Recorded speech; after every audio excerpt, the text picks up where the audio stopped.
Mr. Chouest, how is this boat different from other icebreakers that Chouest has built? It's a higher class icebreaker. The original icebreakers we built were for the National Science Foundation.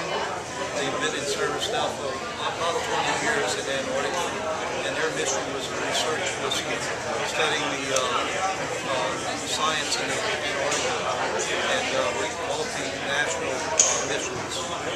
We have one other icebreaker we built for Shell about 5 years ago. Nanook. Name of the Nanook. And it's a smaller vessel, and its primary mission is oil recovery, where this vessel has oil recovery capacity, but it's more of a secondary mission. And this one's a lot more ice capable. This is the world's largest, most powerful anchor handling icebreaker. Can I ask you, what made Shell decide to make this kind of commitment?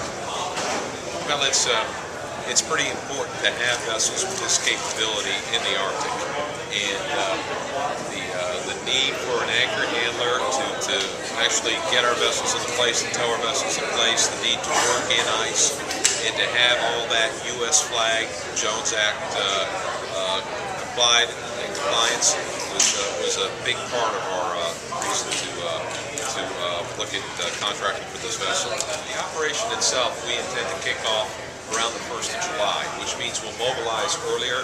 We hope to be through the Bering Straits around July 1st with both the drilling rig cooling and the Noble Discoverer, and deploy both of those drilling units sometime in middle July. Actually, there may be some other contracting work for this vessel in the months when it's not working for Shell in the Arctic, the ice-free months.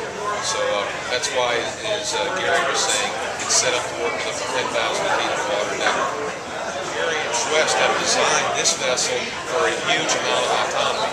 So this vessel can stay on scene for months at a time. We actually have an Arctic-class tanker that's set up to work in ice, that sits out there and carries diesel for the entire group of 19 vessels and 2 drilling rigs. And so we'll be able to supply it locally. You make fresh water on this vessel, and we'll provide provisions either by helicopter or by other smaller vessels.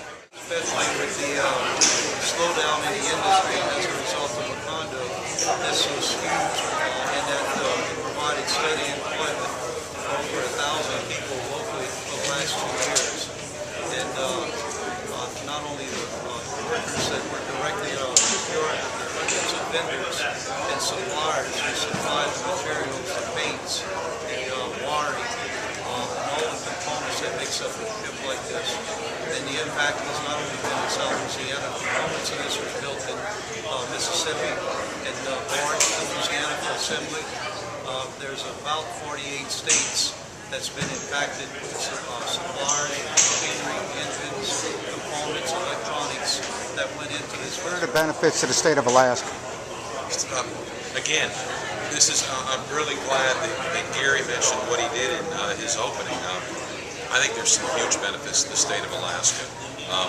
Gary and Chouest have really been out front about working with local communities. For example, in the communities of Aiviq, we've got a crewman on board now who's ready for his 3rd maintenance license. And these guys have done a tremendous job of working at vocational training in the state, as well as getting the community involved, because South Louisiana is the model that we'd like to see at Shell for Alaska, where the community is the recipients of the benefits for what's going on here.